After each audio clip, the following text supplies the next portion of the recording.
அன்புக்குரிய சகோதர சகோதரிகளே, உங்கள் யாவருக்கும் எங்களுடைய காலை வணக்கத்தையும் வாழ்த்துக்களையும் உங்களுக்கு தெரிவித்துக் கொள்கிறோம்.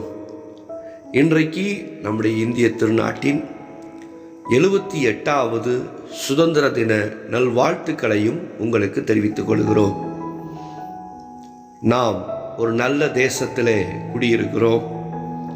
அமைதல் நிறைந்த ஒரு தேசத்திலே இன்றைக்கு குடியிருக்க கடவுள் நமக்கு ஆண்டவராகிய தெய்வம் உதவி செய்திருக்கிறார்.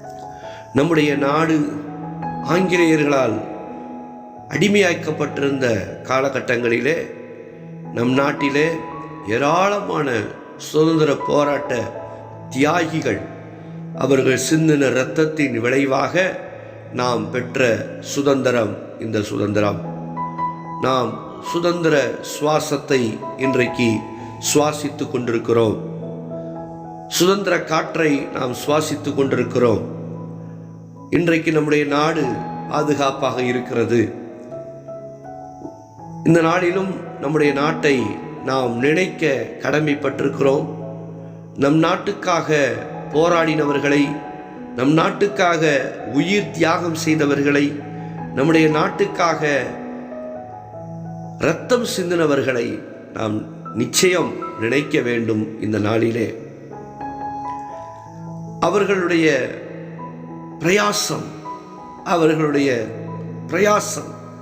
இன்றைக்கு நாம் சுகமாக நிம்மதியாக வாழ்ந்து கொண்டிருக்கிறோம்.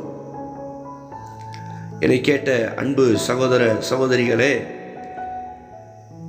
இந்த நாளிலும் நம்முடைய சுதந்திர இந்தியாவுக்கு ஆண்டவராகிய இயேசு கிறிஸ்து கொடுக்கிற ஒரு வசனத்தையும் இன்னைக்கு நாம் தியானிக்க போகிறோம்.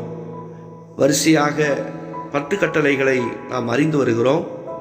ஆனால் இன்றைக்கு நம் தேசத்தின் சுதந்திர நாளாக இருக்கிறபடினால் இன்றைக்கு மட்டும் இந்த நாளுக்குரியதான வார்த்தையை நான் உங்களுக்கு கொடுக்கிறேன். யோவான் என்கிற சுவிசேஷ புத்தகம் 8ஆம் அதிகாரத்தில் 32வது வசனம் வாசிக்கிறேன்.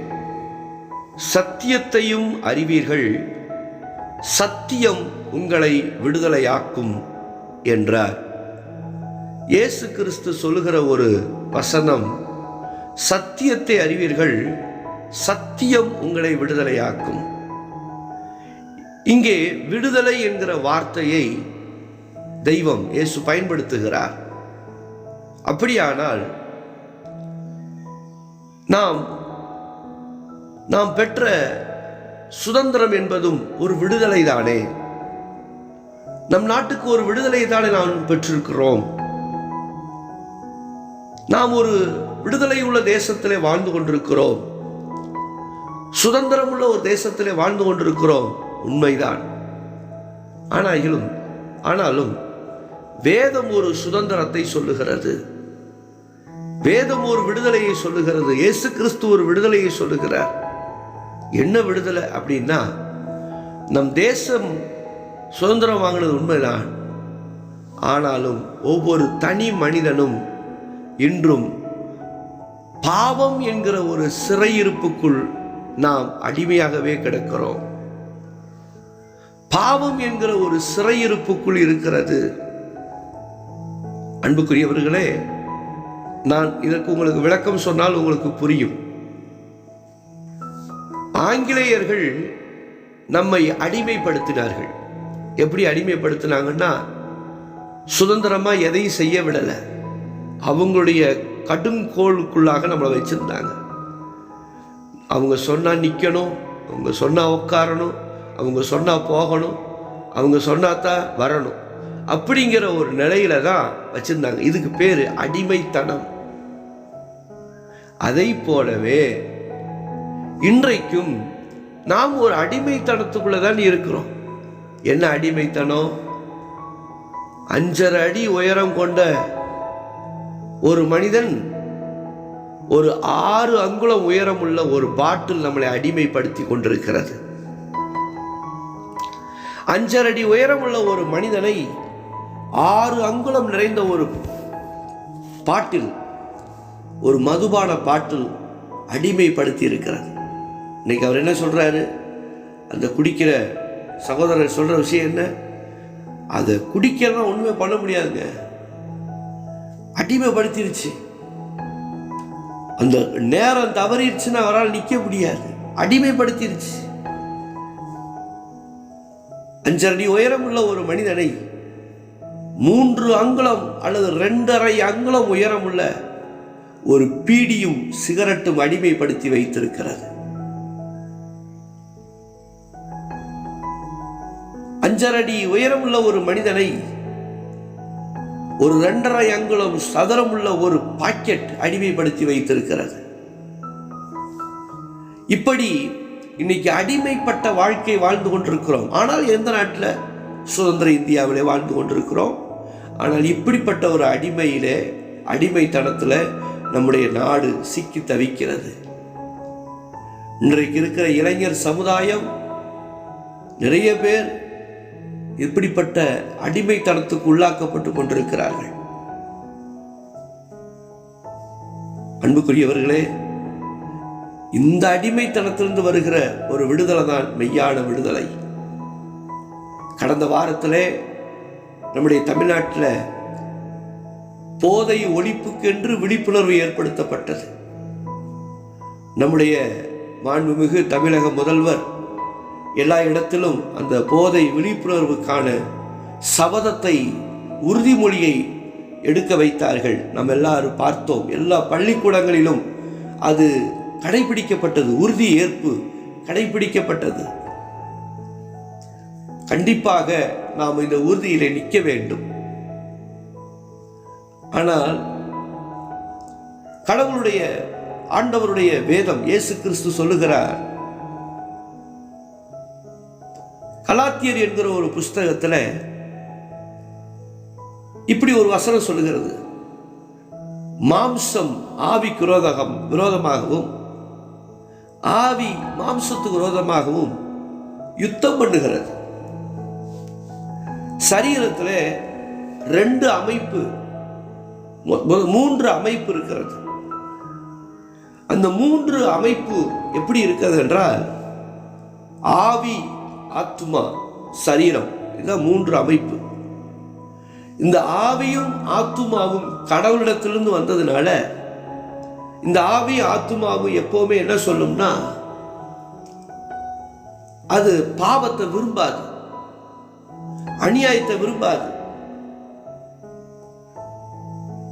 எப்பவுமே அநியாயத்தை விரும்பாது. அதனாலதான் யாராவது தப்பு பண்றப்ப, நீ இந்த தப்பு செஞ்சியா அப்படின்னா உன் மனசை தொட்டு சொல்லு, நான் இந்த தப்பு செஞ்சேன்னு சொல்லு. ஏன்னா மனசு என்னைக்குமே தப்பு செய்யறதுக்கு அனுமதி கொடுக்காது.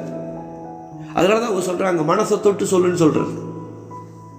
நேர்மையை தான் மனசு பேசும். அதுதான் ஆத்துமா, ஆவி, ஆத்துமா. அப்ப நேர்மையின் பக்கத்தில் இருக்கிறது தான் ஆவியும் ஆத்துமாவும். ஆனா சரீரம் இருக்கு பார்த்தீங்களா, நம்ம கண்ணில் பார்க்குற இந்த மாம்சம், ஃப்ளஷ், இது என்ன செய்யும்னா, இது அப்படி இருக்காது. அது பாவத்தின் பக்கமாக இழுக்கும். மண்ணாசை, பொன்னாசை, பெண்ணாசை, இப்படிங்கிற ஆசையில போய் சிக்கும் இந்த சரீரம். இந்த சரீரத்துக்கு பார்த்தீங்கன்னா எங்கிட்டாவது போய் சிக்கவே பார்க்கும். அதுக்கு ஆண்டவரே இயேசு கிறிஸ்து ஒரு விளக்கம் சொல்றார். அது மண்ணிலிருந்து வந்ததுனால அந்த மண்ணுக்கு ஆசை தான் அதுக்கு அதிகமாக இருக்கும். அதனால தான் இந்த மண், அந்த மண்ணிலிருந்து வந்த இந்த சரீரம் என்னைக்குமே இப்படிப்பட்ட விதங்களை இழுத்துக்கிட்டே போகும். இழுத்துட்டு போகிறதுனால இப்போ என்ன ஆகும்னா, இது இந்த சரீரத்துக்குள்ளேயே போராட்டம் வரும். எப்படி போராட்டம்? ஆவியும் ஆத்துமாவும் சொல்லுமா, வேண்டாம், நம்ம உண்மையாக வாழணும், நம்ம நேர்மையாக வாழணும். உள்ளே இருந்து ஒரு மனசாட்சி சொல்லிக்கிட்டே இருக்கும். ஆனால் சரீரம் சொல்லுது இந்த 2 நாளைக்கு மட்டும். ஏன்னா இப்போ குடிக்கிற சகோதரர்கள் இந்த வார்த்தை சொல்லுவாங்க, நீங்கள் கேள்விப்பட்டிருக்கீங்களா? குடிக்கக்கூடாதுன்னு தெரியுது சார், ஆனால் இன்னைக்கு 1 நாளைக்கு மட்டும் குடிச்சுக்கிறேன் அப்படின்னு அவங்க சொல்லியிருக்காங்க. பார்த்துருக்கீங்களா? காரணம் என்னன்னா, இது அவங்க செய்கிற ஒரு சமாதானப்படுத்துதல். எதை?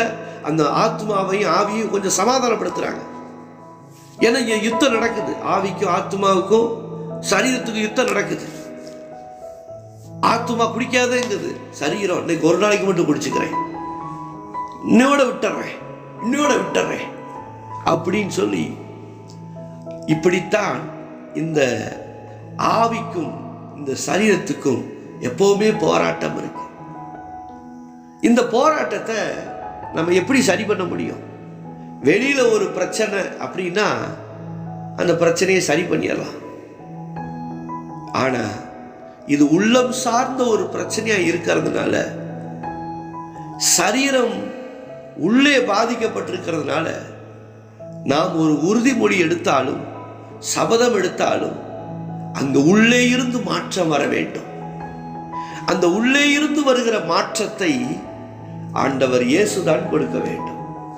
அவர்தான் சொன்னார், சத்தியத்தை அறிவீர்கள், சத்தியம் உங்களை விடுதலையாக்கும். அப்ப சத்தியங்கிறது என்ன அப்படின்னா, இயேசுதான் சத்தியம். அந்த சத்தியம் தான் மனுஷனுக்கு விடுதலையை கொண்டு வரும். அன்புக்குரியவர்களே, எத்தனையோ குடும்பங்கள் குடியிலிருந்து விடுதலையாகி இருக்கிறார்கள் இயேசுவிடத்தில் வந்து. எத்தனையோ குடும்பங்கள் இன்றைக்கு வாழ வழி தெரியாமல் இருந்தவர்கள் எத்தனையோ பேர் கடவுள் இயேசுவின் நிமித்தம் அவங்க முன்னேறி வந்திருக்கிறார். ஒரு விஷயத்தை நான் உங்களுக்கு சொல்லுகிறேன். இன்றைக்கு கிறிஸ்தவத்தில் இருக்கிற அநேக கிறிஸ்தவர்கள், அநேக போதகர்கள் கூட, அவர்கள் எல்லாரும் ஒரு காலத்துல எல்லாத்துக்கும் அடிமையா இருந்தவங்க தான். ஆனா ஆண்டவராய் இயேசு கிறிஸ்து என்னைக்கு அவங்கள சந்தித்தாரோ, அவங்க மனதை கடவுள் மாற்றினார். இயேசு மனதை மாற்றினார். இந்த சத்தியம் என்கிற இயேசுவை அவர்கள் அறிந்தபடினாலே அவர்களுடைய மனதை இயேசு விடுதலை ஆக்கினார். அந்த விடுதலை ஆக்கின நிமித்தம் தான் இன்றைக்கு ஏராளமான குடும்பங்கள் விடுதலையோடு வாழ்ந்து கொண்டிருக்கிறது. எனவே சுதந்திர போராட்ட வீரர்கள், தியாகிகள் நம் நாட்டுக்கு சுதந்திரத்தை வாங்கி கொடுத்து விட்டார்கள். தேசம் சுதந்திரம் அடைந்து விட்டது. ஆனால் தனி மனிதன் இன்னும் சுதந்திரம் அடையவில்லை. தனி மனிதன் இப்படிப்பட்ட பாட்டில்களுக்கு அடிமையாய் இருக்கிறான், இப்படிப்பட்ட பொட்டலங்களுக்கு அடிமையாய் இருக்கிறான், இப்படிப்பட்ட சிகரெட்டுகளுக்கு அடிமையாய் இருக்கிறான். இந்த நிலையில இன்றைக்கு மனிதன் சிக்கி தவிக்கிறான். என்ன செய்வது? இப்பொழுது நூதனமாக இப்ப இருக்கிற செல்போன், ஆண்ட்ராய்டு, இந்த செல்போனுக்கு இன்னைக்கு மனிதன் அடிமையாகி கொண்டே வருகிறான். இன்றைய இளைய சமுதாயம், இன்றைய சமுதாயம் இந்த செல்போன் மூலமாக நன்மை அதில் பலவாக இருந்தாலும் அதிலிருந்து வருகிற தீமை தான் வெகுவாக இருக்கிறது. நன்மை இருக்கிறது, அதை விட தீமை வெகுவாக இருக்கிறது. இந்த செல்போனும் இன்னைக்கு அநேகரை அடிமைப்படுத்தி விட்டது. இந்த அடிமைத்தனத்திலிருந்து இந்த தேசம் மீட்டெடுக்க இயேசு வார்த்தை சொல்லுகிறார், சத்தியத்தை அறிவீர்கள், சத்தியம் உங்களை விடுதலையாக்கும். இந்த சத்தியத்தை அறிய முற்படுவீர்களா? உங்களுக்காக நான் பிரார்த்தனை செய்கிறேன். அன்பு தகப்பனே, எங்கள் தேசத்துக்காக நாங்கள் உம்முடைய பாதத்தில் மன்றாடுகிறோம். எங்களை ஒரு நல்ல தேசத்தில் வைத்திருக்கிறேன். இந்த நல்ல தேசத்தில் நாங்கள் ஒவ்வொரு நாளும் சுகமா இருக்க கடவுள் உதவி செய்யணும், ஆண்டவர் உதவி செய்யணும். எங்கள் தேசத்தை நினைக்கிறோம். எங்கள் தேசத்துக்காக நீர் கொடுத்த நல்ல தலைவர்களுக்காக நினைக்கிறோம். எங்கள் தேசத்துடைய குடியரசுத் தலைவரை நினைக்கிறோம். எங்கள் தேசத்தினுடைய பிரதமரை நினைக்கிறோம். இந்த ஜெபத்தில் எங்கள் தேசத்தில் இருக்கிற பாதுகாப்புல இருக்கிற அமைச்சர்களுக்காக நாங்கள் மன்றாடுகிறோம். எங்கள் தமிழகத்தினுடைய முதல்வருக்காக நாங்கள் பிரார்த்தனை செய்கிறோம். எங்கள் தேசத்தை சீர் நிலையிலே சிறப்பான நிலைமையிலே கொண்டு செல்கிற இத்தனை தலைவர்களுக்கும் நல்ல சுகம் தாரும், நல்ல பாதுகாப்பை தாரும். எங்கள் தேசத்தில் இருக்கிற நல்ல தலைவர்களுக்கு நல்ல பாதுகாப்பையும் சுகத்தையும் தருவீராக. அதே சமயத்தில் எங்கள் தேசத்தினுடைய எல்லைகளிலே இருந்து நாட்டை பாதுகாக்கிற எங்கள் தேசத்தின் முப்படைகளுக்காக நாங்கள் ஜெபிக்கிறோம். எங்கள் தேசத்தின் முப்படைகளை ஆசீர்வதியும். திறமையானவர்களை எங்கள் தேசத்துக்கு நீர் தந்திருக்கிறீர். கடந்த மாதம் இயற்கை சீரழிவு நிமித்தம் வயநாடு பாதிக்கப்பட்ட போது 24 மணி நேரத்தில் ஒரு பாலம் அமைத்து மக்களை காப்பாற்றவும் மக்களுக்கு உணவு கொடுக்கவுமாக இந்த பாலம் 24 மணி நேரத்தில் எங்கள் தேசத்தின் இராணுவ வீரர்களால் ஏற்படுத்தப்பட்டது. அப்படிப்பட்ட திறமை மிக்க இராணுவ வீரர்களை, உயிரை பணைய வைத்து பணி செய்கிற, சேவை செய்கிற இராணுவ வீரர்களை எங்கள் தேசத்தில் வைத்திருக்கிறீரே, அதற்காக நாங்கள் நன்றி செலுத்துகிறோம். அவர்களை இந்த ஜெபத்திலே நாங்கள் நினைக்கிறோம். எங்கள் தேசத்தில் இருக்கிற இராணுவ வீரர்கள் அத்தனை பேரையும் நீர் பாதுகாக்கணும். அவர்கள் குடும்பத்தை ஒரு பக்கம் விட்டுவிட்டு நாட்டுக்காக அவர்கள் சேவை செய்கிறார்கள். எங்கள் தேசத்தில் இருக்கிற இராணுவ வீரர்கள் வேலை செய்யவில்லை, அவர்கள் சேவை செய்கிறார்கள். காரணம், வேலை என்பது ஒரு குறிப்பிட்ட நேரம் மட்டுமே. வேலை செய்வது என்பது ஒரு மிகப்பெரிய ஒரு சிரமம் எடுத்துக்கொள்ளாமல், ரிஸ்க் எடுத்துக்கொள்ளாமல் என்ன முடியுமோ அதை மட்டும் செய்வதுதான் வேலை. ஆனால் எங்களுடைய இராணுவ வீரர்கள் வேலை செய்யவில்லைப்பா, இரவு பகல் பாராமல் சேவை செய்கிறார்கள். நாட்டுக்காக எவ்வளவு பெரிய ரிஸ்கை எடுக்க முன் வருகிறார்கள். எனவே எங்கள் இராணுவ வீரர்கள் வேலை செய்யவில்லை, எங்கள் தேசத்திலே சேவை செய்கிறார்கள். இப்படி நாட்டுக்காக அவர்கள் உழைக்கிற காலகட்டங்களில் மனைவி பிள்ளைகளோடு நேரம் செலவு பண்ண முடியாத நிலை அவர்களுக்கு உண்டு. இது நிமித்தம் எத்தனையோ குடும்பங்கள் மன அழுத்தத்துக்குள் உள்ள போயிருக்கிறாங்கப்பா.